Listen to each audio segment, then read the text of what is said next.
Hi everyone, welcome to FC.Liverpool, all the football news, all the moans, all the groans, everything goes on this particular show. And I've got two great guests in. I'm just waiting for one to show up, but I've got one now. It's none other than the novelist, the great writer. Of course, it's Jeff Gould, and big red, big everything, this fella. Absolutely brilliant. And there he is. There he is, yeah. How are you, mate? How are you? I'm good, mate. I'm fine. How are you? I'm all right. We have these. I call Liverpool. We turn that many corners. We're always going into cul-de-sacs. Going in circles, Especially after the 7-0 win that we come up against Bournemouth. Can you say, what was your thoughts when we were playing ball just before the game? What was you actually thinking, Jeff? Well, to be honest with you, Frank, this season, we beat Bournemouth 9-0 at Anfield, didn't we? And then had a couple of terrible results straight after. So there was a bit of me, the optimist in me, thinking, the United game was so significant, then, we probably go and do the business. Bournemouth, bottom of the league.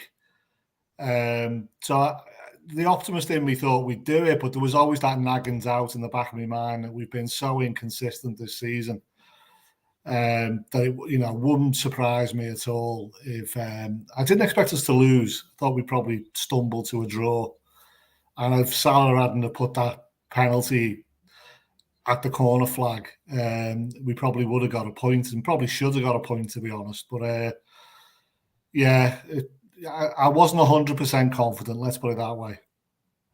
Do you know what the turning point to me, watching it, was in the first few minutes when that corner came over and Virgil, met it full on.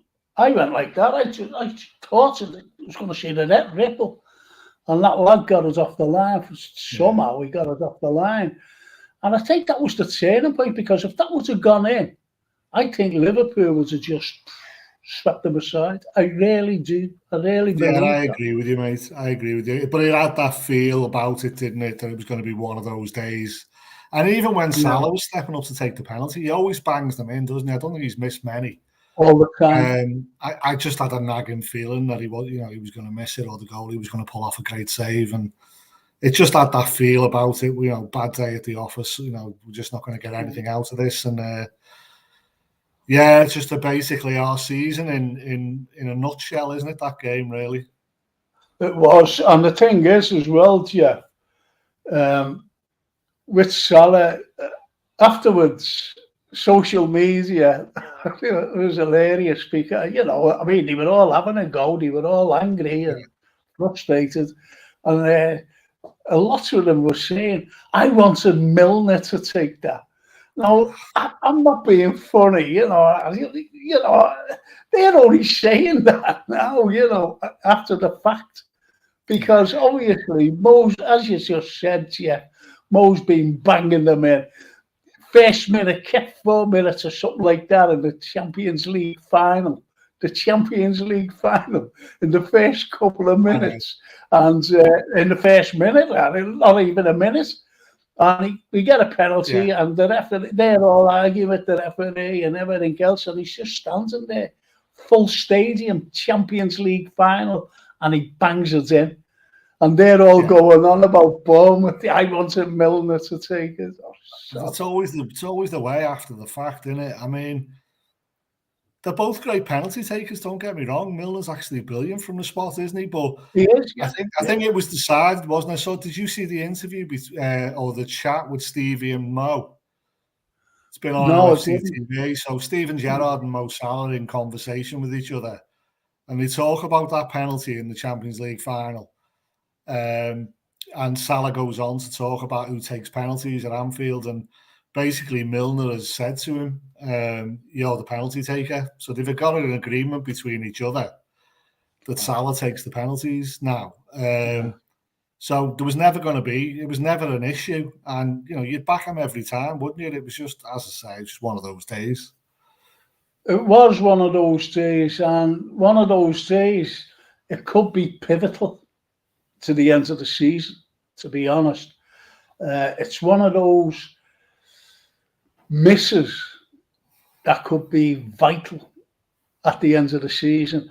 And what I mean by that, I said last season, honestly, I said last season when we drew at Tottenham down here, 1-1, I said, and I did mention it actually, to the person who's sitting next to me, and I said, do you know what, if we would have bought a midfielder, like I said, as a goal scorer midfielder, Eddie could have scored the winner there, because I think this could be crucial at the end of the season, and it was. It was. That 1-1 draw was crucial. And we should have beaten them, in all honesty. We should have beaten them for the league. It's as simple as that. But it's all ifs and buts and surmises and should-haves and could-haves and, so... I mean, to be honest, Frank, I think, it's the life of a football fan, isn't it? 1 minute you're up, next minute you're down. But after we beat United, I was actually looking at the table going, could we catch them in third? Yeah. And I think we could still grab fourth. It's not out of the question. It's enough games left.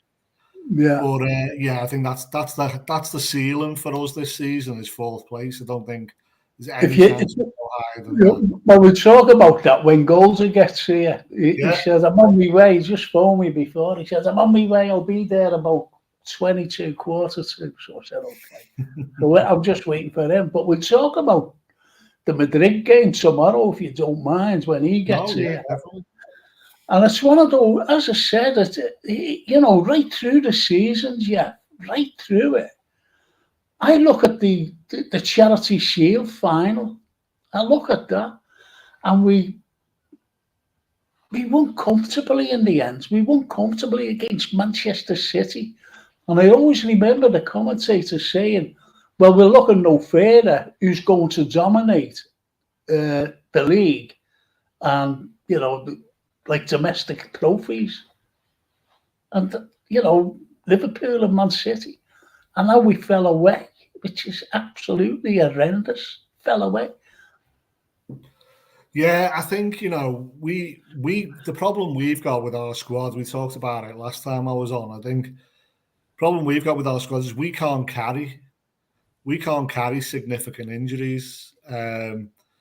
City can lose, one or two big players. De Bruyne last season, they lost him for a big period, didn't they? But the squad is so strong that they can just fill in for him. We lose Luis Diaz. Henderson's been in and out of that midfield. Thiago's been in and out of that midfield. Fabinho lost form. I've never seen a player fall off a cliff like Fabinho. He was absolutely magnificent last season. We lose Van Dijk for a spell. We just can't carry those type of injuries. And they're all main men, aren't they? They're all every one of them are main men, not a French player. Spine of the team, and then if you throw in the mix, he wanted to go, and the club have let him go. Sadio Mane, you throw that in the mix. That's the whole spine of the team, isn't it? That's basically been out for significant periods this season. Yeah, carry on. I'll just let him in. Yeah, no, that's fine. So I'll just say, that's been a significant thing for us. But I'd also say, to be honest with you, we look knackered after last season. And again, that's a squad issue, isn't it? I think the fact that they played every game possible last season to the death, I think they're absolutely knackered. And I think that's been a significant factor. Well, what about, people are saying about mental fatigue? Do you go along with that? Well, yeah, I've got to, really. It is a factor, isn't it? Do you know what I mean? I think, I don't think we talked about it a lot in the 70s and 80s, did we? It wasn't talked about, but no doubt players had dips in form. They went off the boil. The team went off the boil at periods. That season, Fagan won the treble. Mid-season, we were awful, weren't we? So I think, so physical knocks and stuff start to take their toll. But undoubtedly, I think a lot of elite sport is about psychology, isn't it? It is actually, yeah. And you start to second guess yourself and doubt yourself. And that plays a bit. But definitely, I was just saying while you were letting Ian in, I was saying last season Liverpool plays every single game possible, every minute of every game possible, right up to the end. And we're so close to winning all four and arguably becoming the greatest football team ever. And then the season ends, in a terrible way with Paris as well. That's got to have an impact. That's got to have an impact on the players mentally, I think. Yeah. But the thing is, I thought it was have lifted them. I'm being honest. I'll tell you for why. When they were called, I sit down here. When we were called mentality monsters, right? And I really thought that the lads would have got together. Now, there's me, but I'm saying this. I said to Ian ages and ages and ages ago, at the beginning of the season, or before the beginning of the season, that we need two midfielders, didn't I? Yeah. Right? And I said, if we bring these two midfielders in, get them together, and then go for it. Go for what we lost out on. The likes of the league, let's go for the quadruple again. This is me as a player, if you know what I mean. I've been saying that. And yet, all through the season, it's been, we had nowhere midfielders, which is unfortunate. And it's just lost that, we've lost that will, if you know what I mean. We've lost the will. Look at Bournemouth. Look at Bournemouth after the 7-0 drubbing of Manchester United, the biggest win, in our history against them, and the biggest defeat that they've ever suffered. And then again, the mentality drops. What do you think? Straight in, like. You all right, yeah? All right, Ian, you all right, mate? Yeah. Do you know what? I was hoping to come on like last week on the crest of that. And I get the short straw, and where we are after Bournemouth. No, it's a hard one. It's hard to know what direction we're going in now at the moment. I've seen the shoot to recovery, and then I've seen it go back to not just the Man United game. I just think Gakpo and Nunes are vital after the money they've cost and the importance of them coming into the team and the system. And I think against United, we've seen what they are capable of. And that was the first time I've seen it, really. We've got Diaz to come back in there. But as you were saying, Frank, about the midfield, I think that's always been the problem this season. And but I am quite confident in that once we do get them three midfielders as a unit again, we'll be there again. Because if you look at the way they played last week, and with Diaz still to come back into the equation, I think we'll have something similar to what we've already had. Well, Batatic and Henderson, they're not even playing tomorrow. I know Henderson isn't. I haven't heard about. Yeah, Batatic is injured as well. Is he? But again, I mean, the rest won't do him any harm in a way. But obviously, tomorrow, the big game. If we were in it, well, we still are to an extent. We know what's happened, what's gone before. So why not? Big ask, but let's go for it. I think that'll be the attitude, especially if we go on the early part of the game at Anfield. And I think since before Christmas, since the World Cup, we've been thinking if we can just get our best team available for these ties, because we've messed the league up, obviously. But it hasn't worked out like that, has it? No. We're still no Diaz, and but I'm just like, what's the midfield tomorrow then? It's got to be, Well, okay, who was you have in midfield tomorrow? It's got to be Fabinho on it again, and I think it's going to be. So you basically got Fabinho and Elliott, haven't you?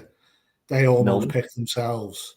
I think Milner's going to play. And then I would say for experience, you probably stick Milner in there. You've got Carvalho and you've got Jones, but I would say Milner, Fabinho and Elliott. I think that's about it, isn't it? I think they're the only three that are left in the equation because, as we said, Bacetic is out, Henderson's out, and that depletes the midfield again. I think we've made the mistake before, like the Barcelona game, haven't we, where we've thought, oh, this team's got no chance of coming back, especially the team that was put out that night, and then it proved us wrong. Hopefully that'll do tomorrow. But again, you just think, just no luck again. With, the biggest game of the season now, obviously. And here we are, stripped there. Henderson was vital for me for tomorrow, to be honest. And Bacetic. Well, I think he almost kept him on the bench for most of the game because he was trying to get him, trying to save him for tomorrow, wasn't he, against Bournemouth? Yeah. He didn't start him. And we missed him. Probably was with Wednesday in mind, wasn't it? There's a big blow, no doubt about it. So after there and that, I don't really know what I was thinking really. Anyway, once Henderson was out, I think we are struggling there against Madrid because we do need the experience and what's gone before. And, you can't. Elliott and Bacetic, as good as they are, their inexperience showed a little bit the other day against Bournemouth. You're spot on there. Would you play with 2 midfielders and 5 forwards? Not against Madrid, if I'm honest with you. I don't know, would you? I suppose there is a school of thought that says, I personally, these miracles can happen and we've done it before, but away from home, 5-2 down, I think we're out anyway. So there's a school of thought to say, why not have a go? I think we have to have a go now, yeah. What's that, mate? I think we really have to have a go because we've got nothing to lose.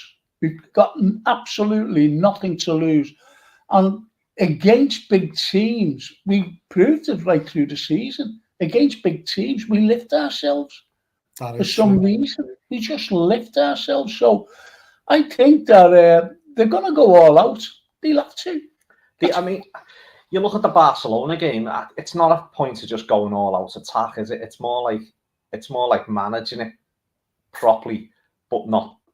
Obviously we needed to go start off on the front foot. Do you want a cup of tea? Yeah, I'd love one, mate. Okay. I've just asked him if he wants a cup of tea. Do you want one? You might get a full one. I only get half of one here.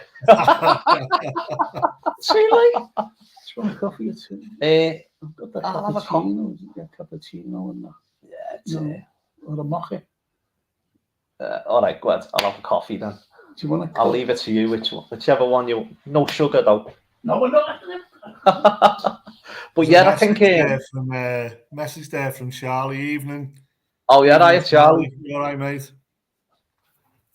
He's not saying that. To be honest, though, Ian, I think if we play Elliott, Milner, and Fabinho, that you've basically got 4 attackers then, haven't you? If you've got Gakpo, Nunez, and Salah up front, Elliott's going to play further forward. Henderson and Fabinho are going to sit back and protect the back four. So that would be that probably would set up more of an attacking lineup. It's just you just wouldn't trust them not to concede. I think that's the problem.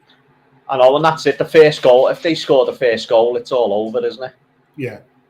If it's not already, like. Well, I was at the game at Anfield, and even when we were 5-2 down, I was just thinking, just get one more, just get a goal. Yeah, just pull one back. Because as we got one, I think 5-3 is completely different.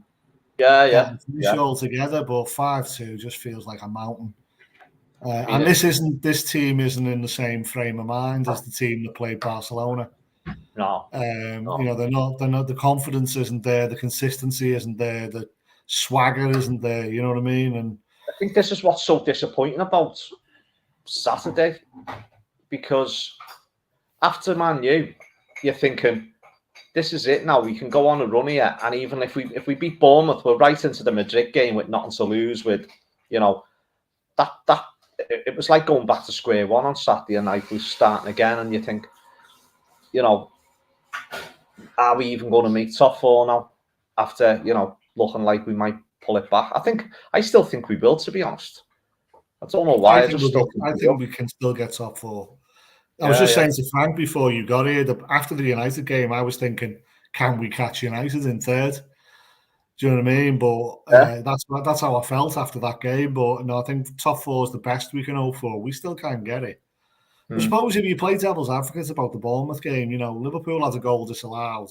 It was offside, but they had a goal disallowed. Yeah. They had one off the line, and Salah misses a penalty. Even though the performance itself wasn't great, he still could have won that game, couldn't he? Do you know what I mean? Yeah. Well, I mean, they're the worst team in the league as well, aren't they? So we should have won at a canter, but it was as if we went out there with the wrong attitude, which is worrying for me because, I don't see what Jurgen Klopp could have done any differently, really. And maybe I was a bit with Jota going on the left, and the substitutions, but at the end of the day, that team should have buried Bournemouth, and the attitude, they started off well in the first 10 minutes. It looked like you thought these are struggling. You know what I mean? Bournemouth are struggling to get anywhere near us, and then we just dropped. And they're always going to get a chance, and if we don't put our chances away, it's we know what's happening, don't we? Well, we should have known what was coming. That team went 2-0 up against Arsenal the week before. Yeah, well, that was so we should have known. It wasn't going to be a walkover. I don't know. I mean, I never criticised Klopp, and I think it's ridiculous to criticise Klopp. But he made a couple of comments in the last few weeks, hasn't he, about the season? And I suppose he's just reflecting what we all say. But I wonder if it's the right tone to be saying publicly, because he's talked about, we're in a terrible season and we've just got to get through it. Season over. Like it's already over. All of the players in the dressing room, what I'm not hearing there is, we're going to fight for everything we can. We're going to, So I don't know. I might be over the top there, but that surprised me about him. He had an air of resignation about him. That this is a terrible season. We just need to get through it. It's unusual for him that. Well, he says in his press conference there for the Madrid game, for the game tomorrow, he says if there's 1% chance, we're going for it. Which was a good comment. Yeah, that's a good comment, yeah. Yeah, I mean, he's good at that stuff, isn't he? I remember hearing that before the Barcelona game, he had the players in the London Carriage Works, in Hope Street Hotel. It's where they go for their pre-match meal. He stood up and made a bit of a speech, before they started eating, and he said, "Normally this is impossible. Normally we're written off already, but because it's you, we can do it." And apparently the players were 6 feet tall after hearing that. And he, again, after the Seville defeat when we lost the Europa League final in Seville, there's a story, isn't there, of him in the hotel, getting up and giving a really unbelievable speech and having all the players on their feet. So he is good at that stuff, which is why I was quite surprised to hear him talking like that in a press conference the other day. Maybe he's just he's thinking, what can I do with the squad? It's weird again, because I was saying to Frank after the Man U game, I think it makes you, when we win 7-0 like that, and you look at the bench, and then you think all of a sudden, oh, you know what, we're quite strong, and then you lose to Bournemouth, and you go, actually, we're not that strong like we were. You know what I mean? It's like, and it's all based really on performances, isn't it, from individual players. So you look, instead of looking at the bench and saying, we've got no strikers in kit. We've got plenty of strikers, but not the quality we need. All of a sudden, Gakpo and Nunes look like world beaters. And you look at the bench and you've got Jota on it, and you know what I mean? You think, hang on. But then the week after, they just look ordinary again. Because, nothing it was the week after. So I suppose breaking it down now, you've got Gakpo, who's only been in the country in the squad a matter of weeks. Nunes' first season in the Premier League, he's kind of finding his feet. Yeah. Jota's been out forever, hasn't he? Yeah. So that kind of, and Salah, I mean, people say Salah's having a bad season, maybe by his standards, but he still scored 22 goals. And this is it. This is the point, yeah. The points as well. It annoys me when you see him. People, the week before against Man United, they're all climbing over, they're all hugging him, and I'm talking about fans here. Saying, he's great, he's this, he's that, he's broke another record. The next to saying, sell him. I know. And these are fickle fans. I didn't realise that our fans were so fickle. I think we've got we've got many different sorts of fans, but I'd break it down to two, definitely. The match goers, but not, local match goers as well. Right, against the internet, and that's not having a go at out of town support, because a lot of them are match goers as well. Yeah. But the internet brigade is like, oh, you know what I mean? What's this all? I know. And I used to say, you know what? If you're going to criticise the team, which we've all done, especially when I was younger, even when we were winning things, you'd come out and go, do it in the pub, don't you? So maybe the internet sort of replaces the pub in that sense, but some of the comments and attitudes, and you just think, they're not us. They're not like, they don't think like us. Exactly, because they don't get the vibes. They do not get the vibes. No disrespect to our outside lads, and girls who come over from everywhere to go to Anfield. Whether it's abroad, whether it's within the country itself, the UK, and coming down to Anfield. They don't get the vibes all week. They don't have chats, with Liverpool supporters who actually go to the game, they go together. They don't get all the vibes. I think a lot of these people on the internet are Scousers as well, by the way, younger Scousers, and even some our age. I was going to say, I think you hit the nail on the head with the difference between the internet and the pub. Yeah, because you went to if you went to pub when I was like in my early 20s, and you came out with a load of crap in the pub, you very quickly realise you've come out with a load of crap, don't you? And you get moderated.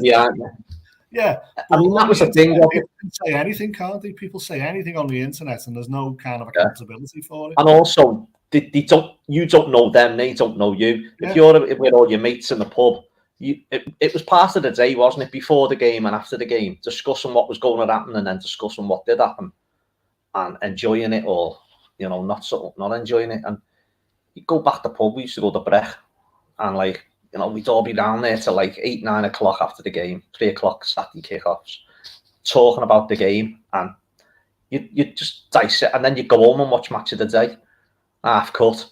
Know what I mean?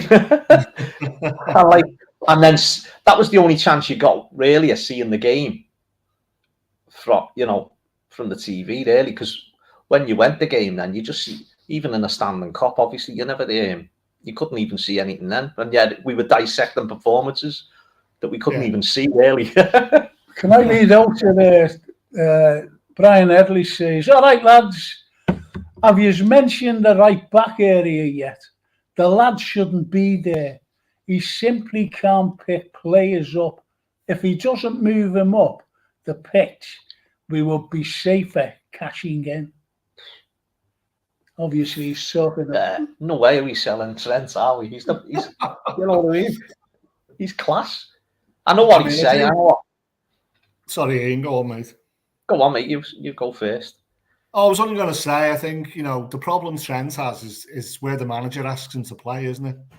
So the manager asks him to play in an advanced position. Yeah. So inevitably, he is going to get caught out sometimes because he's further up the field. And I think that's part of it. I mean, he was guilty on Saturday against Bournemouth a couple of times, but I think most of the time it's because he's playing further up the field in an advanced role, and he's getting, he's getting pegged back. I don't know where it stands on the moving him into the middle bit, because he undoubtedly could play there, but it's whether we lose something out wide from him, isn't it? Well, if the system was working, he doesn't. He never got criticised much, did he? When we were winning, and no.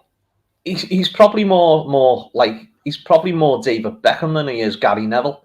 Know what I mean? So, would you play Beckham at right back with no cover? Do you know what I mean? That's a good point, though. But the difference is the system's different, obviously, and that's what made us successful. So I don't think we can have it both ways, and I think it's just waiting until we shore everything up again to allow, I mean, there's no doubt about it. When Trent is in the right back position, he's not the greatest, is he? I mean, balls are going over his head left, right, and centre, and he's getting cut inside and all sorts. But he's still decent. But obviously, we had the centre that we had Van Dijk and Matip covering back a few years ago, and Fabinho. But that isn't working the same now. So Trent's being made to look even worse in that sense. But his main job, his main job is to provide. That's what his job has been. He is practically playing midfield, and as far as putting him in a midfield three is concerned, I can't see that happening. I think we'd have to change the whole system. Oh, it'd have to be a 4-4-2, wouldn't it, with him out wide? Yeah. But your point about cover is brilliant, because that's been the problem last season. There were, the centre backs were going out wide and covering for him when he went forward, and it just, but it hasn't happened this season, has it? No. Well, the thing is, you've just said that about the defence, right? Yeah. And covering for Trent and covering for Robertson as well. Don't forget, we've hardly had any, consistent games with Big Ubu and Van Dijk there in the middle. They've been injured. And they've only played, how many games have they played together? They've only played they've only played a handful of games together. And yet look at the clean sheets. Apart, Bournemouth was the first goal against in the leagues. The only others come against. Wasn't it? Yeah. So, something's starting to knit together. And if we have it defensively, solid, that's going to allow the rest to follow.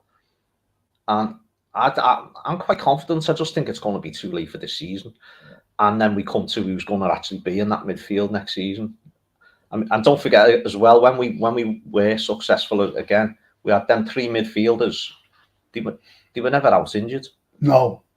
You know what I mean? So it was Klopp had a first 11 really that we all, which is a mad point again because they only ever actually played together once. So it's full of contradictions, isn't it? Really, but he had a main 11, Klopp, didn't he? That won them trophies. Maybe the odds one or two. Well, he always says only about the spine of a team, and Klopp always picked that spine. And as forwards, we all knew who his forward line was. We all knew, with the Mane and Salah and Bobby, just behind them with that false nine. Then we've got a change in personnel. We have a bad change in personnel because we never ever replaced Gini Wijnaldum. No. We never ever replaced That's been the biggest thing for me. But then that was the biggest thing for me. I think it's gone past that now because he would have been, his legs would have gone by now anyway. No, but it doesn't matter. Yeah. He's still never replaced him, and we haven't replaced him since. That's what I think people who say Thiago replaced him, no, they're different players, and I think what we were saying about cover there, Henderson and Wijnaldum were doing the covering, weren't they? Well, there's a good. Yeah. Can you read that? Soul Boy Frank. Can you read that? That's a very good point here. Where? Sorry. Just that one there. Oh. When Trent was brilliant, Henderson covered for him. He can't do it anymore. Yeah, Henderson covered for him. He can't do it anymore. Legs have gone. Yeah. So we had Henderson and Wijnaldum with the legs covering. They could run all day, then up and down along the wing. Robbo and Trent. Yeah. That's not there anymore. I think Bajcetic is going to be that player, but he's a bit young. But he's got legs everywhere, hasn't he? He's brilliant.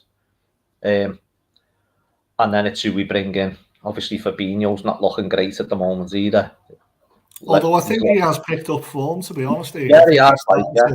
Starting to look better in the last few games. He was great against Man United.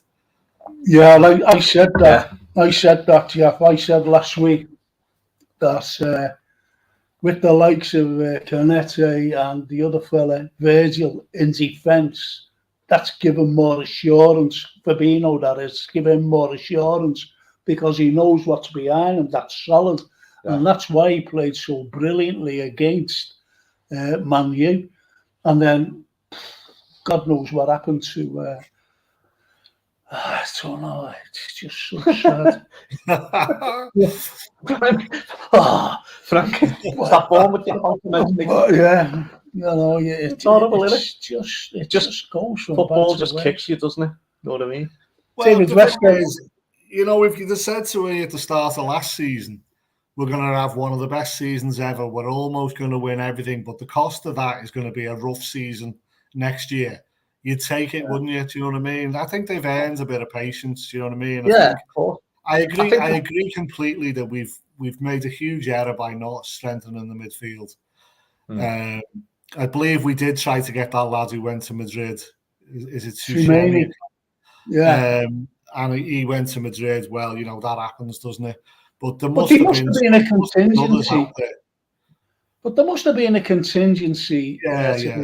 Yeah, it must have been. That's where the mistake was made. It is a big mistake, that. A big mistake. But I think they'll correct that in the summer. I'm convinced Bellingham we'll get Bellingham. I'm not. But saying that, should we have a bet for charity? I reckon I'm convinced, mate, that we're going to get Bellingham. Well, there's a few people who are convinced, but look, I look at the owners. I really do. And to regenerate money, we have to sell our best players. This is me all the time. We have to sell our best players to get the money and the funding to buy top players. But that's me. That's just me. Can I read out what David Westhead says?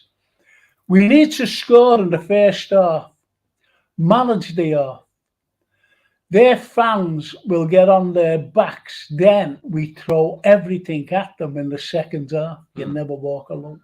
Oh, yeah. If we go in without conceding in the first half and we've scored, then come out the second half with belief, don't you?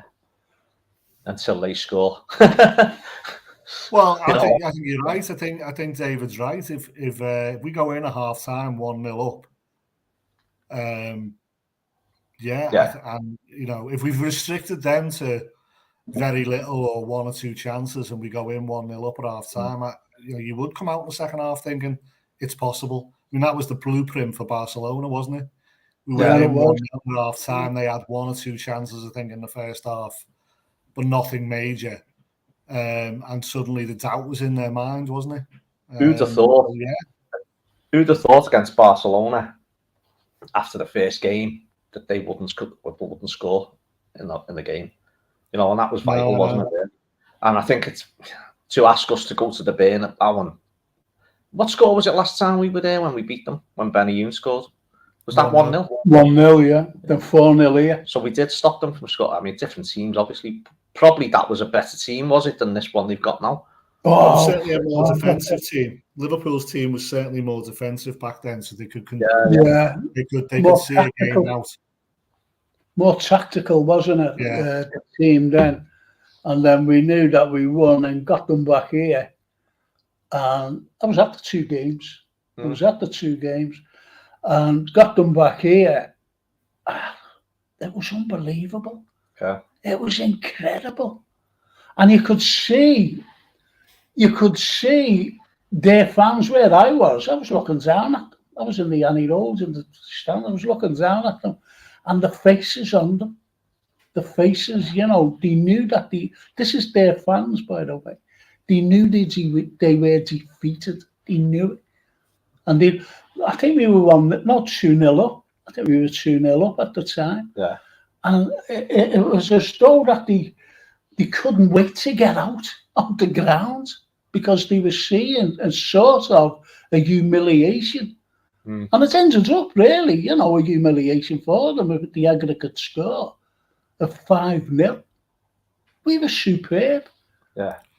And if you remember, it was 2 players destroyed them, wasn't it? Gerrard and Torres. Torres was like a man on a mission, wasn't he? Just because he hates Real Madrid, doesn't he? He's an Atletico. Yeah, he does, yeah. And he celebrated. He just tore them to and he went shreds. like that. Yeah. Yeah, that's right, yeah. You know, so I think that what I'd like to know is, where do we go after that? If we do go out tomorrow, which is very likely, where do we go then? Because I think it's like, I think what we've got to try and think of is obviously the top 4, but got to think of next season, haven't we, as well? You know what I mean? And we can't have another season like we've just had. You know what I mean? But I think a lot of that will come when you're talking about the signings and being confident about Bellingham, and you know, if we don't get these players, it's to me, it's like a white flag, because they have got to, you know, we have got to buy. It's not in the squad now, is it? We haven't got it in the squad now to be able to compete for the title next season. No chance. So they have got to go out and buy these 2 midfielders, you know. But do you think we need more than 2 midfielders? I'm not saying 2 midfielders. You think we 2 midfielders, as you said? Do you think we need more players? Do you know what I'd do? I'd settle now. If you said Bellingham plus 1 other, I'd settle for that now without anyone else coming in. Because that, to me, would show like intent. And I think that the problems at the back would be eradicated a little bit once the midfield sorted. Yeah. I think I'm slightly different, because I think Liverpool are going to lose a lot of players in the summer, aren't they? So they're going to lose Firmino.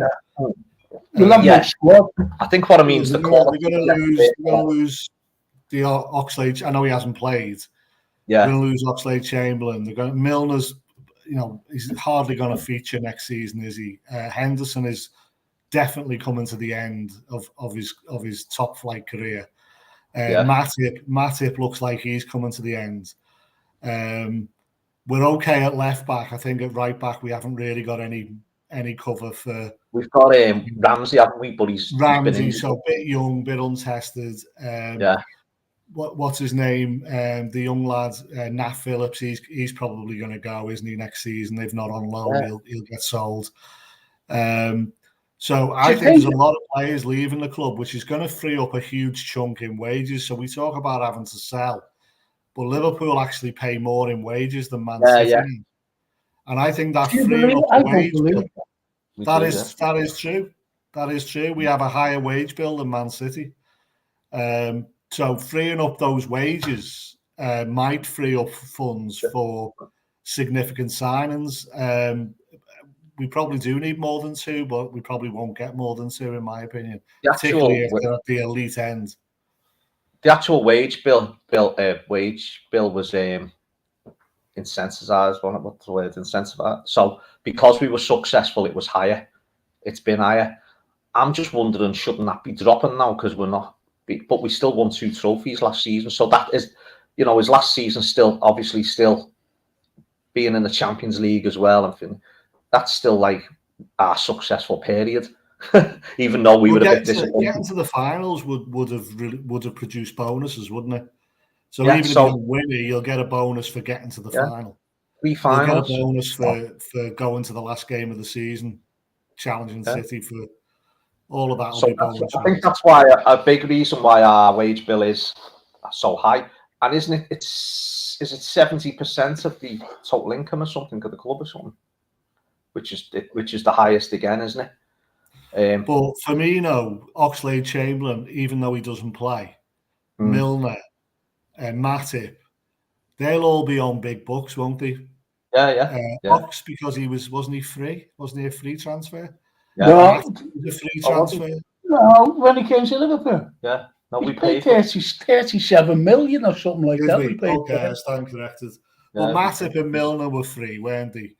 And they'll be on big wages because they didn't have a transfer fee to pay. So I don't know. I think that's probably going to be a factor in what they decide. And then, of course, the other factor is investment, isn't it? Yeah. I note that what's his name? Morgan. Is it Mark? What's his name? I'm sorry. The fella who was put on. Gordon. Thank you, Frank. The fella who was in charge of the sale, he's back in his role now, which suggests to me that some kind of investment's been agreed and it'll be announced later. It won't be a full sale, but there'll be some investment in the club. So I am reasonably confident. Plus, we haven't spent anything for 3 transfer windows or more. So in terms of profit and sustainability, we can go out and splash the cash in the summer. I still don't trust the owners, though, Jeff. I really don't. We've had this loads and loads of time. We've had it for years. For years. We just go to the game. We watch Liverpool. We support Liverpool. And I said to Ian 2 seasons, and I keep saying this, I said to him, we need a midfielder. And that's then. You know, I'm talking about a world-class midfielder. This is 2 years ago, I said it. The beginning of the season, I said, we need 2 midfielders now. And the way it's just disintegrated, we see the likes of Henderson, you know, his legs are gone. As Framboy there said, you know, his legs have gone, he can't cover anymore. As you said about Gini Wijnaldum covering everywhere. And this is why we've been... There's just been a few deals that have been a bit weird, isn't it? Like where they wouldn't offer Wijnaldum. Yeah. What I think would have been a fair deal. Yeah. People called Wijnaldum greedy. He only took what he was offered from other clubs. He'd have stayed for less at Liverpool. Yeah. He didn't want that much money to stay. No. It was he only took it on a longer contract, didn't he? Yeah. And then we give, and I love them, you know, Milner and Henderson, we give them extensions and that, which is, you know, great, but Wijnaldum should have had one as well for me. But then, going back to who we bring, who's leaving in the summer, all them spots have got to be filled, as you said, Jeff. But we're not going to be buying. I think I can see a few of the kids coming in. You know what I mean? Coming into the squad, maybe. See, what would you settle for a Bellingham and another top midfielder of that ilk if we filled the squad? If we then had to fill the squad with a few more youngsters, especially with Bajcetic breaking through. Yeah, I think I would. And then you've got the likes of Doak, I think, has got a big future, hasn't he? Ben Doak up front. I don't think we probably need to replace Bobby. You know, we've basically got Salah, Gakpo, Nunes, Diaz. And then you've got players coming behind like Carvalho and Ben Doak, and Harvey Elliott can play up there as well. So I wouldn't be devastated if we didn't buy a forward player. I think a centre back. I think we need a centre back because I think Gomez will go. I think Matip will go as well. Well, Soulboy Fran, I think it's what you've just said there, yeah. He said we need 2 midfielders, 1 centre back minimum. Think about that. I'd agree with that. It's only what you're saying. It's only what we've said. But to get that quality, you've got to be quality. It's got to be quality. Well, these players that hit the ground running, the likes of Bellingham, I think he'd be ideal. But I think that we should get a Premier League player alongside. Do you know what? Rice. I wouldn't mind Rice or even Mount. I really wouldn't. Oh well, yeah. I forgot about Mount. I'd take him and Bellingham now. If we sign them 2 players in the summer, excuse me, I'd be going into next season quite happy. Because Henderson, if we had Henderson and Milner still there, as you know, and Bajcetic is another year older, you know, I'd be quite happy with that. I know the centre half thing. The problem with that is Gomez going to go. I don't think he will, to be honest. Do you think he will? Well, I mean, I don't think he's ever been the same player since his injury, has he? And it's whether psychologically he's not got back to his level, and whether a fresh start would do him. He's not in the team regularly enough for a player of his quality. I mean, before he got injured, he was absolutely immense, wasn't he? Yeah. In my opinion, he was anyway. And And I mean, he was probably first choice alongside Van Dijk before he got injured. So if he doesn't go, he's not going to feature, I don't think, an awful What about Matip then? Well, again, Matip's one of those who's getting on now, isn't he? And I mean, last season was a freak because he was hardly ever injured. But this season, he started to break down again, hasn't he? So I don't know whether you can't see us letting Gomez and Matip leave and hoping to replace them with the quality that we're going to need to cover for Van Dijk and Canate. And that's what I'm saying. Like if we two midfielders and a centre back, you're talking 300 or 400 million, aren't you? Got to be. Oh, easily, yeah. So I can't.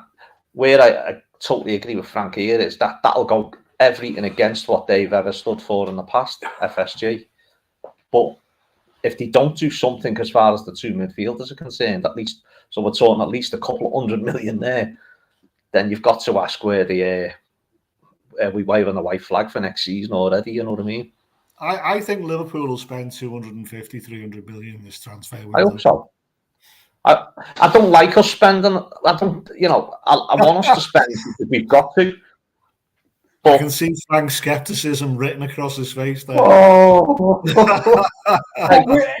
We'll be sitting here, Jeff, and when they splash out 300 million quid, we'll be like that. Oh, he's all FSG. Can I get back on the show after the transfer window's over? What will come on if we don't buy anyone? Do you know what, though, Jeff? Honestly, because it's been promised every year. And what we end up doing is selling players, our best players. There's a question for you. Right, okay. I'll just give you this. You know that we sell our best players. There's no doubt no matter who it is, it might be Mo Salah or Trent. Yeah, get rid of them. Right, get rid of them. Right. Well, you've got some of the money. But it's the question, Jeff. It's the question. If Jurgen Klopp turns around to John Henry and said, I'm not selling my best players, any of my best players. I want to keep this squad. So I need the money to buy. I really need the investment to buy. And as you said, Jeff, 250 to 300 million that we need. Do you think we'll get it? Because as Brian Headley says, would any of us now bet their house on FSG giving Jurgen Klopp 150 million at the least? Well, I wouldn't bet my house on it, no. But if you had asked me for me gut feeling, I mean, I would, being devil's advocate, I would argue with you on we sell our best players. Mane wanted to leave, Liverpool let him go. Philip Coutinho wanted to leave. Jurgen Klopp was happy to let him go. The club dug their heels in and said they're not going to let him go. Then they got a great deal from Barcelona. They got 140 million. They used that to buy Alisson and Van Dijk. But I'm sorry, who else have we sold? Ronaldo didn't want to go, did he? Wijnaldum contract negotiations broke down. He was at the end of his contract. He didn't stay. So I don't think that's quite the same as saying we sold him. It's not like we sold Trent or Salah, is it? Or Alisson even. But don't be surprised next year. Hang on to Bobby for as long, for a long time, doesn't he? Yeah. It'll be interesting in the summer if we do end up selling one of the big players to help fund. Well, if that was to happen, then you would have me right over to your side. But I haven't seen that, to be honest. What I have seen is a very cautious, live within your means approach. It's still in the middle of the role players and getting the best money for them. Well, what about Mane being sold? But I mean, that was Mane. He wanted to go. He wanted to leave, didn't he? Mane wanted to leave. He wanted to rise. He wanted to rise. That's what he wanted.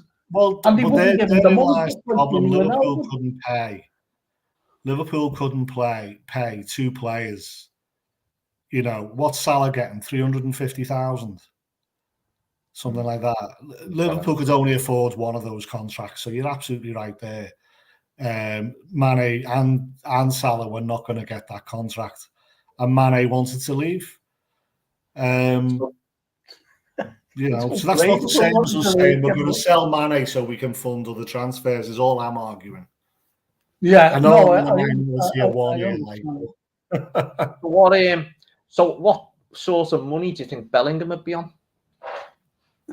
So Bellingham's 18, 19, isn't he? I think the fee's the challenge with Bellingham, isn't it? Isn't 120 being quoted? He's not going to be asking for 350,000 a week, is he, at 19? I don't think. Get it, couldn't from City or PSG or someone, or Madrid. Maybe. Well, maybe he would. But I don't know. Maybe I'm reading tea leaves. Maybe I'm reading signs, listening to quotes from his people and him. The fact that Klopp comments about him in press conferences, I think an agreement's already in place. Yeah, I think he's going to be the marquee signing. Jeff, I've always said this: it's not up to the player; it's up to Dortmund. And if, say, like City come in with ridiculous money, they're going to go, "You're going there." I don't know. I think it's a two-way thing. That he doesn't want to play for City. He doesn't go anywhere, does he? He just runs his contract out. Yeah, he'll just run his contract, but we won't get him. We won't get him in the end. We won't get him. I mean, the thing for me is we just get fed. Obviously, he's a top-class player, one of the world's best midfielders at the moment, and he's available. But we just get fed these, and we start going, "Oh, I'd have him," because it's been put out there. Like, who'd mention Mount if it hadn't been put out there? So I just see six legs in midfield doing the job that the last six legs did. Do you know what I mean? It doesn't matter who they are, what the name is. You know what I mean? So, but we start talking about individuals, don't we? Like Bellingham, for instance. Who knows what's going on? None of us, going back to the first successful Klopp team, he made them players, didn't he? We never signed a Bellingham, did we? Someone we know who's going to go in the team and play. Who knew Salah was going to do what he done? Or, all right, yeah, Alisson we knew was a great keeper. And Van Dijk, I don't think I realised how good Van Dijk was at Southampton. Do you know what I mean?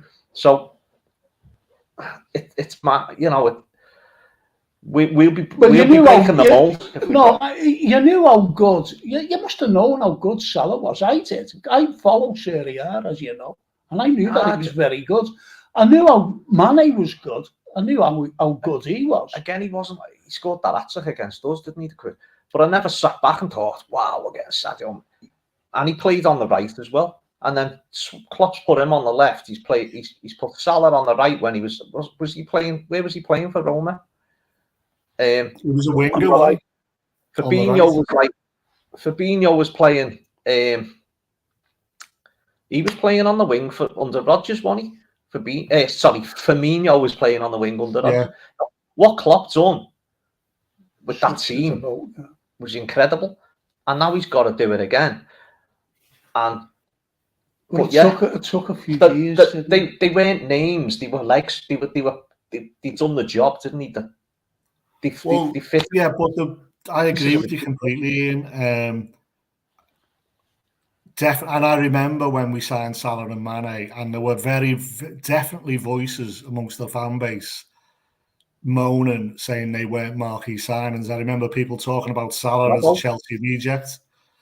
I remember Southampton fans talking about Mane, saying he blows hot and cold, and they were made up. They thought they ripped us up for the transfer fee. But the pattern that I have seen with them is they have gone and spent big when they've identified a particular problem. So the goalkeeper was a particular problem, wasn't he? So they went and bought Alisson. The centre-back was a problem, so they went and bought Van Dijk. Midfield is an obvious problem, isn't it? And that's why I kind of, call me an optimist or whatever, but that's why I kind of think I sense we are going to go in big for the midfield. Well, if you look at the lad that went to Madrid last year, how much did he cost Madrid? How much did they think? It would have been decent money, wouldn't it? So we had that money available. Do you mean 80 million? 80. Yeah, so that's got to be still there. That's got to be still there. So you'd say, okay, maybe that Bellingham money is there. It's gone on John Henry's yacht. All in the big stuff on John Henry's £300 million yacht. Again, we're at that point where we've got to say the proof's in the pudding, innit? If we're sitting here in August and we haven't signed, we brought in a couple of like young lads, then we'll be sort of saying, yeah, I bet your Klopp knows what he's doing with these. Look what he's done with the others, So, but did you think, you Jeff as well, and you Ian, did you think we in the summer just gone? Did you think that we needed to strengthen the side? Yes.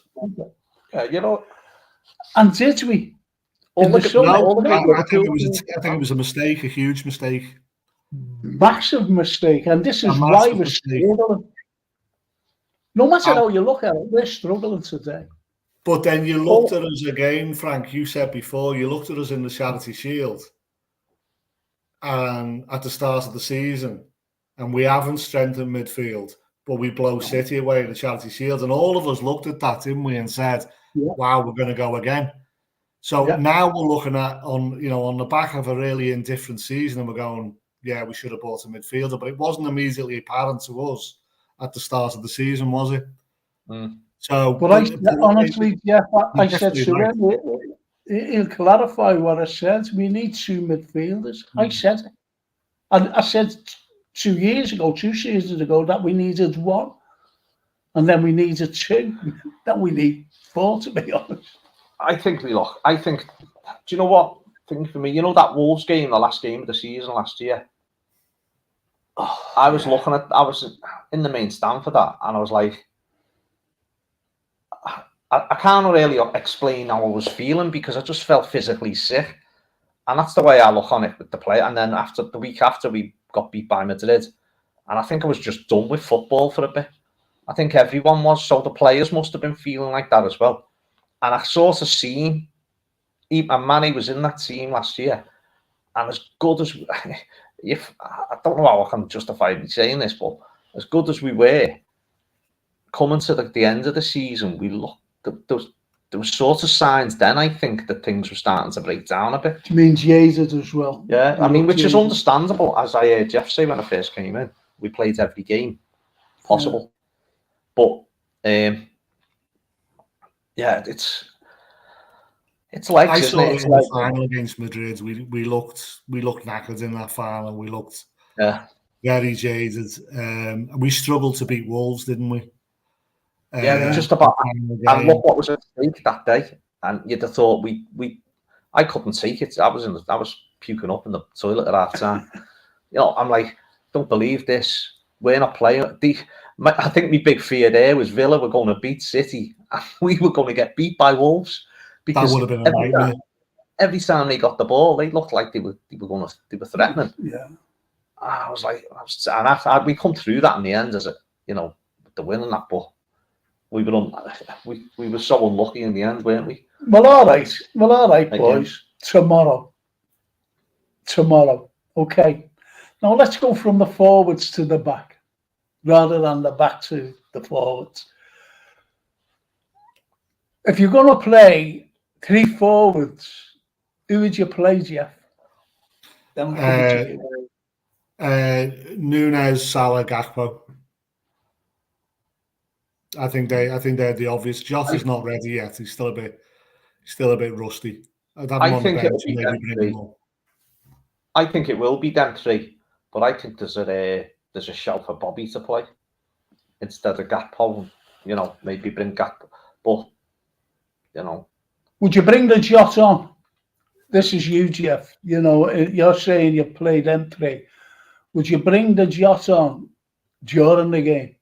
I think if Liverpool needing a goal and the last 20 minutes, half an hour, definitely bring him on. I think Ian's right about Bobby. That can't believe I never mentioned Bobby there. But there's a definite shout for Bobby. Where would you play him, though? Where would you play him? Striker? In the middle? So, do you know he did that job last season, didn't he? And he's got 10 goals this season, and he's been injured, hasn't he? Yeah. So yeah, I think I would. I think I'd have Salah on one side, Núñez on the other, and Bobby in the middle. Yeah, because Bobby can come deep and pick the balls up from midfield if he needs to.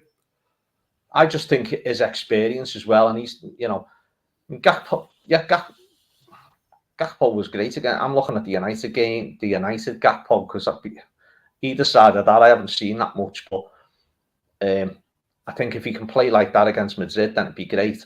But I just think Bobby's more like, but I think he will go with Gakpo. I think he'll play them three anyway. I think that as well. I think that. But I'd love to see Jota there. Jota's, don't forget, he's been out most of the season, but he shows his class. The thing with Jota is, though, again, I think he'd have to be up front. I don't. Oh yeah, he'd have to be up front. He'd have to be in the middle, wouldn't he? Yeah.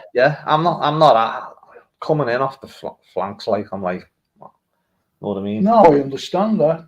And he's then, a finisher, isn't he? He's an in-the-box finisher, Jota. He is. But look at Bobby. I was watching something today, and it's a cracking. I've never seen it before, and it's called LFC, the movie, and it was when we won the Champions League in 2019. You see all the games, you know, not the full games, just the highlights of going through. And when Bobby scored that goal against PSG, you know, to make it 3-2. Yeah. Remember, it was 2-0, 2-2. And that goal he scored, it was very similar to the one he scored against Man U, the seventh, I'm sorry. And it was very similar to that when he just put it right through, you know, at the side as well. So there's where we've got the experience with Bobby. And he scored the goal that won the World Club. He did. Yeah, he did. He's got big, you know, he's just got it, and like, well, I think we're going to miss him. But obviously he hasn't played that much this season, but as Jeff said, the goals he scores. Do you think he's being approached by anybody for him to go? Well, it's, again, you know, it depends if you believe what players and agents say, but the story doing the rounds is that he instructed his agent not to bring him any offers, that he was going to see out his Liverpool contract with dignity and give us the best possible send-off he could, and then he would look at offers. So if that, and to be honest, he strikes me as that type of fella. Yeah, he does. So I just think he's won everything at Liverpool, hasn't he? He's won everything, and he's 30. What is he? 32, 33. 31. South America wants a challenge. Probably end up in Spain. Maybe go to America or South America, or you know, back home to Brazil. It'd be sad though, wouldn't it? You know, for him to go, because he loves the fans, he loves the Liverpool itself, and he's just because he's more or less like an adopted Scouser, isn't he? Really, the way he is. Do you know what I love is the foreign players, when they stick it out as long as like him and Salah are. Like, I do believe that Mane wanted that Bayern Munich move. He wanted a change, you know, and I don't blame players for, like, it's lifestyles and all sorts, isn't it, coming to a family. But to see Salah sign that contract, I think, you know what, that he's likes of him, he's an adopted Scouser. He's going to be, how long would he have been here when his contract runs out? And the same for Bobby, you know what I mean? He's been here 8 years. You know, Sadio came in 2016 and left 6 years later. So I don't think they go to any other club in the world football. You know, Salah misses a penalty on Saturday, and the away end is singing his name. Yeah. Immediately, and you know, there's numerous examples of that, isn't there? I don't think they get that anywhere else in world football, and I think they know that. No. And they appreciate that. No. See, we've got a right to moan, though, haven't we? You know, the fans, albeit that everyone's singing the praises, and, you know, we've got a right to say, you know, why.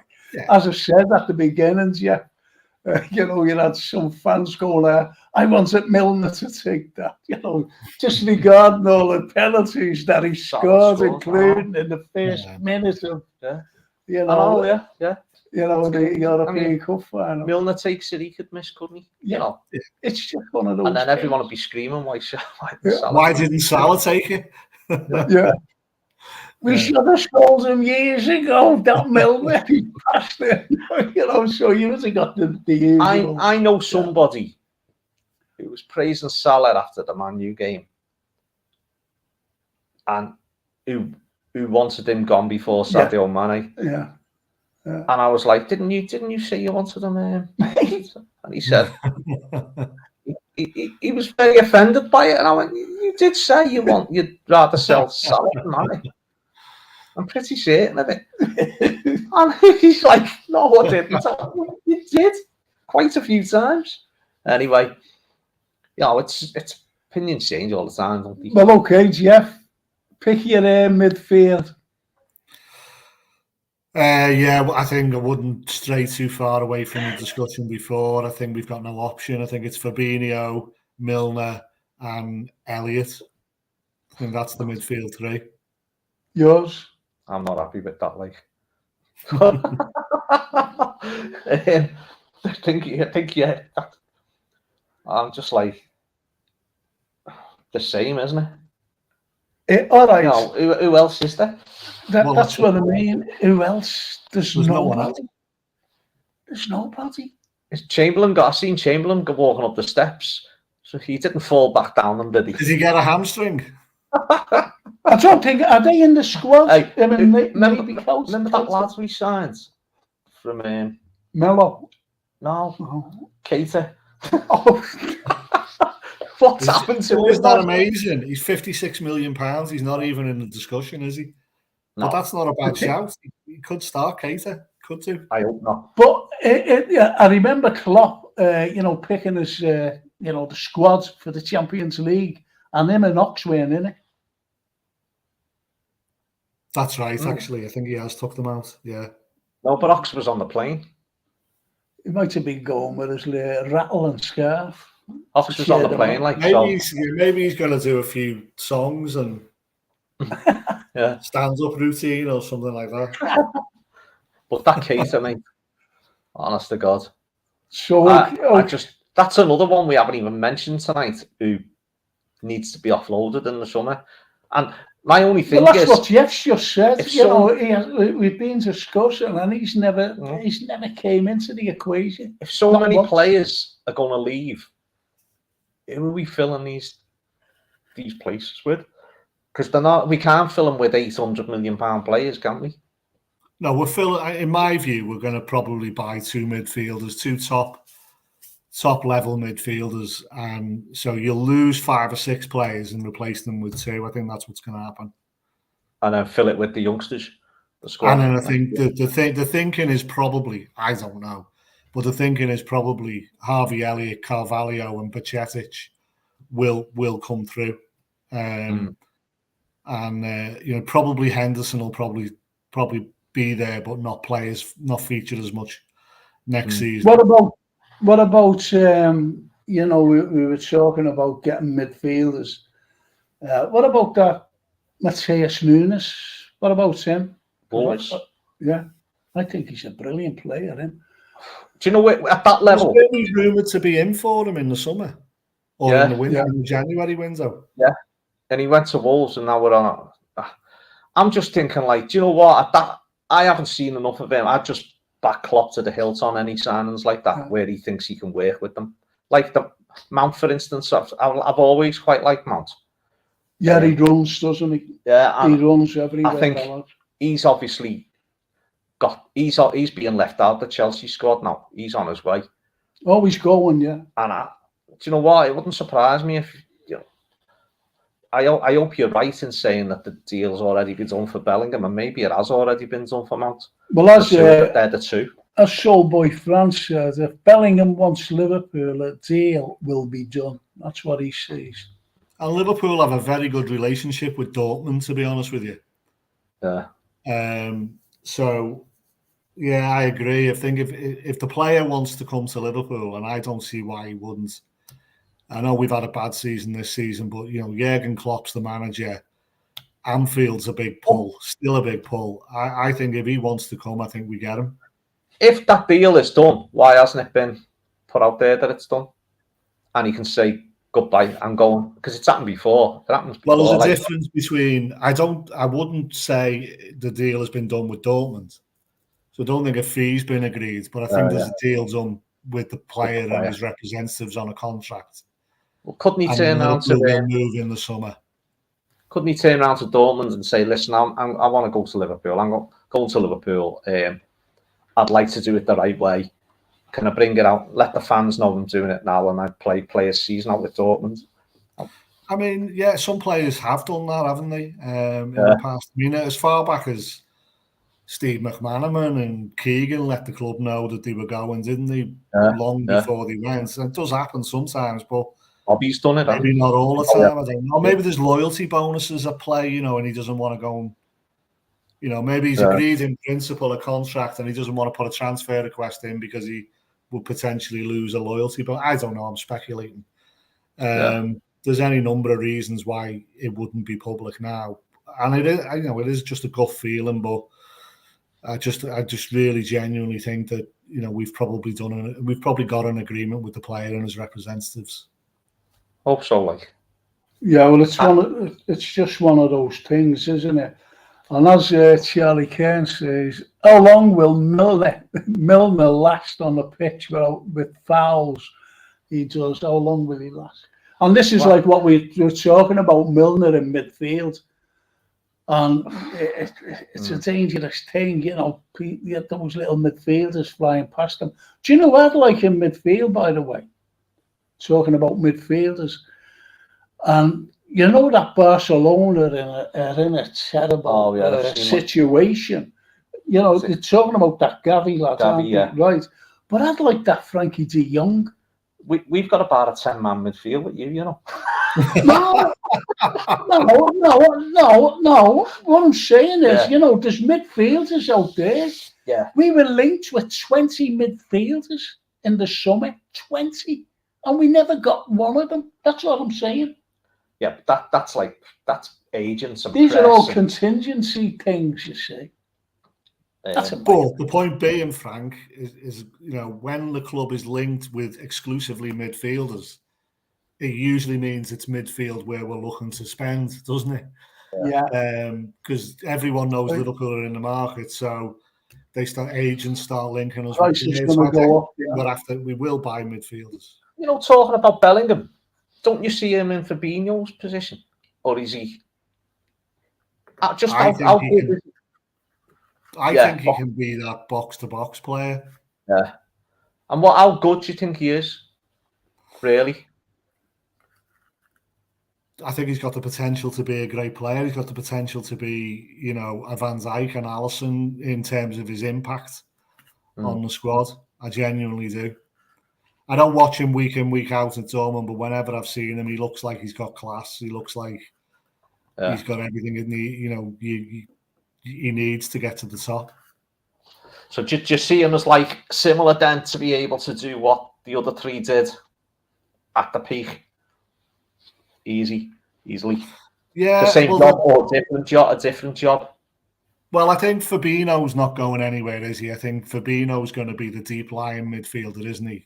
And I think, whether it's him and whether it's Bellingham and Rice or Bellingham and Mount or whoever, he's going to need someone else alongside him. But I think he's going to be the pivotal player if we get him. I think he's going to be the player we build the midfield around, the player we build our tactics around and everything. I think he's that big a deal. So someone else we haven't mentioned, Thiago. What happens to him? Well, again, he's for me. What is he? 30. Got problems with injuries. I think he stays, but he's not going to be a regular first name on the sheet player, is he? No. So he's 30. He's 31, 32 this year. How would you think with Bellingham next to Thiago then? How that work? Sorry, Bellingham, Thiago. See, for me, Thiago. The problem with Thiago is it's the legs again, isn't it? We're lacking in the legs in midfield to do what the others did. Do you know what I mean? I think that's as great as Thiago is as a footballer. I think that's the problem we've got. Because the three players we need in that midfield have all got to have legs. Milner still breaks the records, and he still beats the others for getting around. Can he do it for 90 minutes though? That's the thing. And that's, no, it's no use. That's why he's still there now at this age, is because he has got level. I'm not saying he can do it for 90 minutes. I'm just saying he's been at that level for that long. He's been getting the most kilometers in a game. He's been getting, beating people on in training with the running. And no, but this at the end of the day, the three workhorses. That's all Klopp wants there. Intelligent workhorses, so they know when to drop. Thiago's not. He's not that, but he's a player with guile, isn't he? Yeah. With creativity. So he's almost like. I mean, a lot of people said when he first came in, all the pundits were saying he slows the team down. But I think his link-up play and the way he links the, midfield and the attack, I think is excellent. I think he's probably someone you bring in to do a tactical job, isn't he? Yeah. You bring him in based on what the opposition is. But if you're looking at the archetypal midfield, the early Klopp years, he's not it, is he? I don't think. No. See, after we beat Man United, right, and there was a cracking question, and it would have been ideal for you two. And what it was about Thiago, and I said, without Thiago in the side, he slows it down. And we wouldn't have been doing the press as we did against Man U. And that's how we scored 7 goals. But if Thiago was in the side, it wouldn't have happened. Possibly. So do you think he slows the game down? Or Liverpool down? I can certainly understand why people say that. And I think Liverpool were trying to do an evolution this season, weren't they? And it got derailed by all the injuries. Like last season, we went with that high line, didn't we? Because we thought with VAR, if we get caught out, VAR will pick up, and so we can push further forward. And then, teams were getting wise to that. So he wanted to go for another evolution this season. I think maybe Thiago was part of his thinking there, or Pep Linda's thinking. But it's all been derailed by the injuries that we've had throughout the team, really. So I don't know whether it was part of his thinking that we needed to change things up or have a plan B. And maybe that might get abandoned now, and he might go back to, the way we were playing a couple of years ago. But he's got to have the legs, hasn't he? And if he does that, he's going to need. You're right. He's going to need younger players. Yeah. Who can run, who can press and then chase back. Tell you what, the two young lads, Elliot and Bacic, they press. They do press, don't they? Yeah. You know what I mean? And that's it. It's just the rest of the job that they're a little bit in. Well, Soulboy France says Thiago will be okay with legs around him. He can then play the killer passes, and that's a good point. It's not a bad point. I'd say that in a four-man midfield, to be honest. Rather than the three, because the three have got to have legs. I think that's where that's the thing with Thiago. Well, do you reckon that people say that Elliot, who you've been talking about there, hasn't got the pace? He hasn't got the pace of Salah. No, but he gets around the pitch and he hunts down. You've seen him lose a ball and he just hunts. And that's what Klopp wants, doesn't he? He doesn't want players. I mean, who was it? He had in midfield a few times and he just didn't do the chasing back. Oh God, who was that? Anyway, I can't think who it was now. But Elliot does do that, and so does Bacic. that tackle he made against United on who was it? Fernandez, was it? Not Fernandez, was it? Who was it on the right? I think it was, you know. Was it? Yeah, it was, because he left. He came from behind, didn't he? And won the ball. No. Yeah. You know, and the sliding tackle he made on someone, was that the same one? But he runs all day. The lad runs all day. Yeah. And so does Elliott. And I think that's what Klopp defo sees in them too. But then, wouldn't you say Elliott was going to be a replacement for Salah's position as well? Which is fair. Potentially, yeah, potentially. I mean, Salah's probably got another 3 or 4 years in him, though, hasn't he?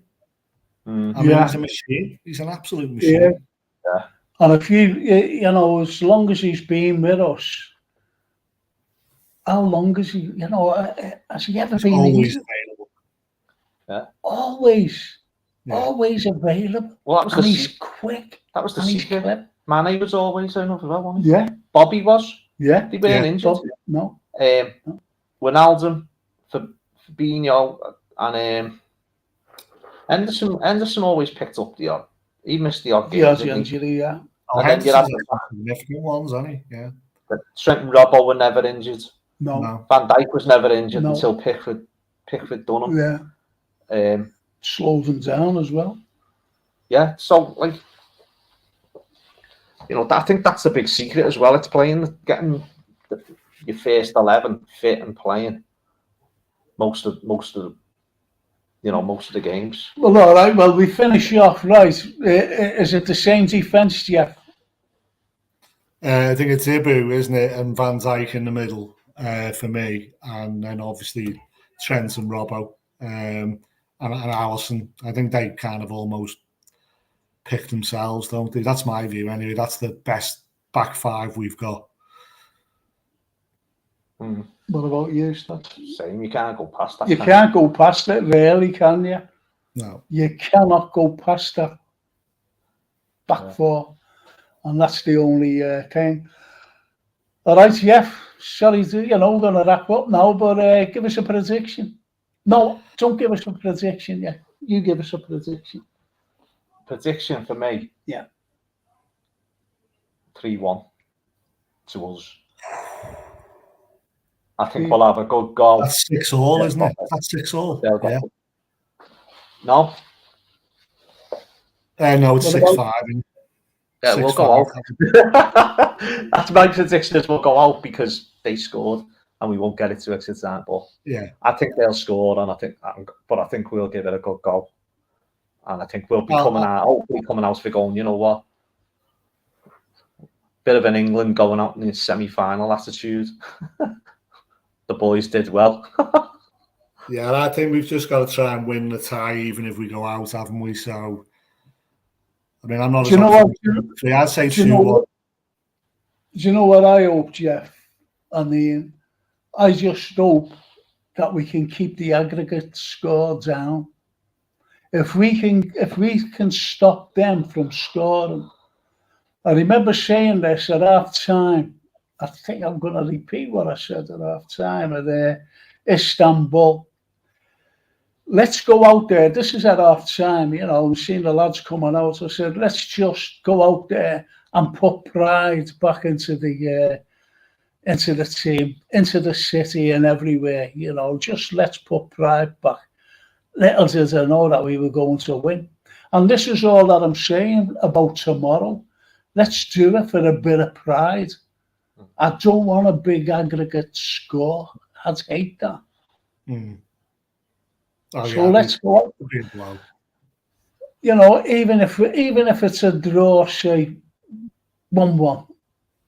1-1. Let's say that, or if we can squeeze a win 2-1 or something like that. But let's hope that we keep a clean sheet. Let's hope that and score anyway. Yeah. Yeah. Jeff, absolutely brilliant, mate. You came on the show, and will you come on again? Of course. Oh yeah, always a pleasure, mate. Absolutely. Thank you so much. Really enjoyed it. What You did know what, he you say? can't I didn't even hear what he you said there. can't take him anywhere. I said I won't. You can't take him anywhere. You I'm honest not to coming God, on you with that can't. Jeff anymore. He's always, you know, like coming up with. You want to get George on, Jeff? What's he like in front of the camera? Oh, George Scott, he'd love it. Yeah, I'll get him on if he Would wants. he? Yeah. Yeah, please see. Do you know what else I want as well? You can see that. I just want to say about Mick Dean. Oh yeah. And hat, scarf or badge. You know, if there's any Liverpool supporters out there, you want great merchandise, get the stuff like this. This is why I'm wearing this, because this is from 2019. Yeah. 2019 when we played back in the day. Spurs, yeah, when we played Spurs. You know what their ground that is. At the Atletico ground. And that's a cracker, isn't it? You know, their badge with the Liver Bears on. But go to Scarf and badge and see Michelle and Mick Dean and the brilliant people. And if you want a book, yeah, there's your man if you want a book as well. So, you know, there's your man, honestly, it really is. The Lost Boys back in the top 10, isn't it? Yeah, it was number 10 today, the Lost Shankly Boy, yeah. So that's George, 2.5 years after it was published, so that's not bad, is it? Yeah. I'll tell you what we can do, Frank. If you want George on, we'll do a competition. And we'll give away a free signed book. We can have a chat about it, but yeah. When can you have him on? Any idea? I'll speak to him. Well, I'll speak to him tonight when I get off and see when he's available. But yeah, he's always game. Yeah. Will you let me I'll know get him on next week? To be honest with you. Yeah, do that just for next week. Can you make it next week? All right. Yeah. I'll tell you who else, Frank. There's a lad a Greek lad called Mario Mansos, who's just published a book called Jurgen Klopp, the Social One. And you know, it's just come out. I'm sure he'd be delighted to come on. Let's have a chat afterwards and see. I'm sure I can get you lads on. No, that'll be fantastic. You know, to get them on because we can fit them all on, and it'll be great to talk. You know, football and talk about the books and talk about everything. To be honest, and next week. Oh, I don't know what I'm going to do after tomorrow night. What are we going to talk? Hey, I better bring the, I don't know, bring the rope with me or something. Bloody hell. I think you better that. Let's see what the lads say before we close. Let's see what this, I don't know. Win on penalties, says Brian Edley. It's a good one. Win on penalties. Take that. Charlie Kerr says, good night, Frank, Ian, Jeff, going for a goals watch, me and Scott. You know what, Jeff? Genuine this. You know, on my ordinary show that I do, I was just chatting and he went, I said, Charlie, where are you? He said, I'm in the garden and it was freezing. It was a freezing cold night. And I said, you're in the garden? And he said, you know, yeah, I'm in the garden having my gold watch. He said, that keeps me warm. Charlie, that's absolutely brilliant, honestly. Keep it up the fire, then. And Brian Edley says, brilliant, lads. Great show. Ears open after all. It's Liverpool in the Champions League. My head is telling me something. Not often I get this feeling. Come on, why not?